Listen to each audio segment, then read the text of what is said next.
Anyways, uh, following the orders of the story of the SSA, um, that's basically what they're doing. In my head, they're dead. For other people, they're alive. For me, they're dead.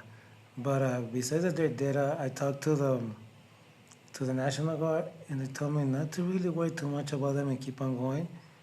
But it feels weird, no? I have tons and millions of enemies, not even knowing why. They didn't do nothing, no?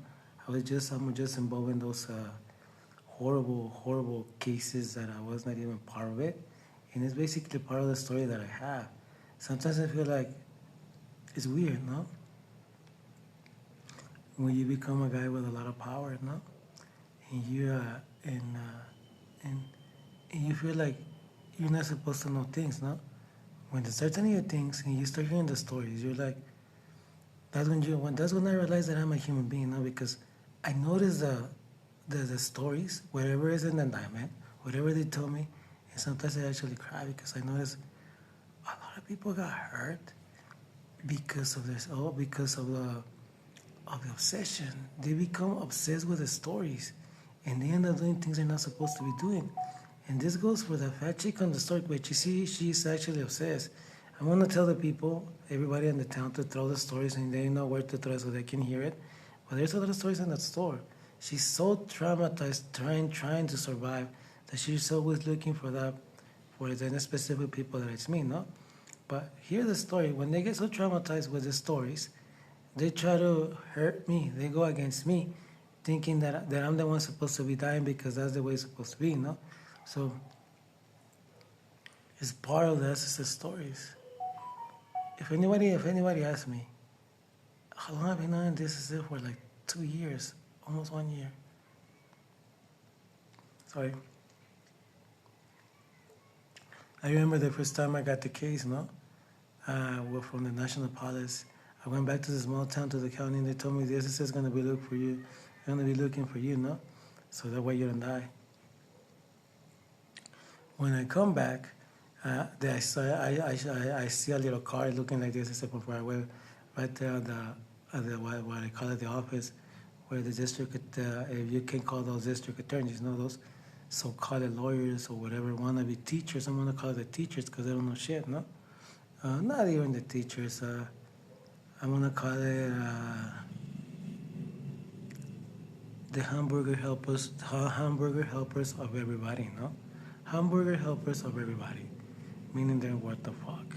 So they see the little car, and I'm like, is actually the SSA? No, I believe for months it was the SSA. I found out it was the National Guard telling me that in different way, in a different way, in a different way. So when they were telling me that in a different way, I'm like, okay, so that's gonna be SSA. I'm like, okay, so that's SSA. When I noticed that, they told me the same thing, no? Is them. When I noticed that, it was when I ended up coming back. I'm like, yeah, they're like, the guards I was watching is everywhere around, and I noticed they were because every time I end up losing that pad or whatever, they went far away in the distance from where I was coming to clean everything to make sure nobody could try to kill me, right? Because yes, I knew there was a case coming, and guess what they were doing? They were trying to scare me. They were trying to say it's gonna be against you, Marlon, because it's gonna be against you because you're the one who did all these crimes. Basically, they were trying to traumatize, and I remember they were trying to traumatize me to get me to a point that I admit and I accept a lot of crimes that I never commit. No, there was one time that I remember. They told me to go to this office of the SSS somewhere in the district, and they told me, "Tell me your story." No, when I get there, they start harassing me, saying, "I'm not gonna say how, but it's basically I call it mentally, but it's basically telling you with I'm gonna call it sign language, movement language, no? Tell you that you're gonna end up getting fucking gonna die if you keep talking about this. Just tell us the story." So when I did that, I get a hold of the viejero and tell me not to call him and wait, no? But I noticed the guard was always there, and they used to. That's why I hate the guard sometimes. They used to tell me go to Toreo, right? I'm like, what the hell is Toreo? And it was a guard. Toreo, no, I found out Toreo right there where Legaria is. It's not. It's down the street. So since it's down the street, it was basically one of those places, which is Legaria and Sedena, not to go get help, and I never did. I never did because I never think it was a solution. I thought it was more of a chance to wait.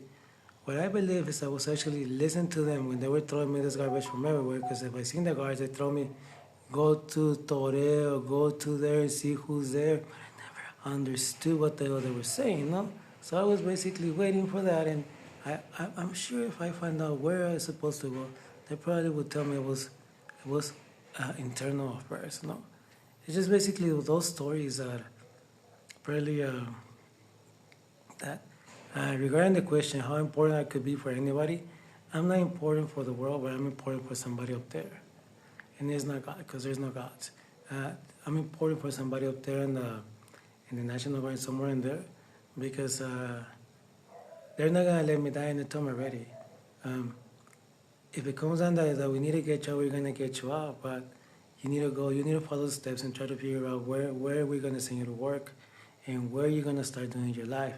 Um, from that on, this is the story that I have, and it's basically one of the most amazing things being alive. I sleep on the streets, I did a lot of stuff, and no, this is not the struggle. Nobody's a drug addict. Only drug addicts use the word, you know this, you know the struggle. I talk that way because I make fun of it. I'm never going to say the struggle because that's for drug addicts. And basically, that's the main story. That's the main story. Every time I go to the base, they told me all the stories they have in mind. And they open themselves more. They basically told me right there and then, this is that, this is that, this is not that. You got it right, you got it wrong, boy.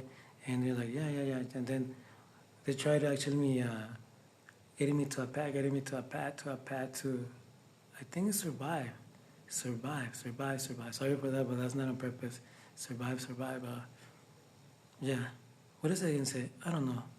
Lately, I haven't seen the guard, but I see the National Guard in there in a different way, and a lot of people don't like it when they see it the way they have it now. Even for me, sometimes I worry. I got scared because I seen the way the guards send the police and all that, and I'm worried. But at the end of the time, I'm like, if I'm the victim, the one they're supposed to be helping in the federal case, why am I supposed to die? Why am I supposed to be afraid of the cops to survive if I'm not doing nothing? And if the cops are hearing this, they can throw it to the sky and tell them that.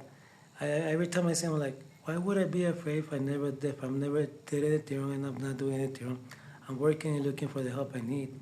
And basically, that's basically what it is. And I hear from outside to talk about the hamburger helper, which is over here, no?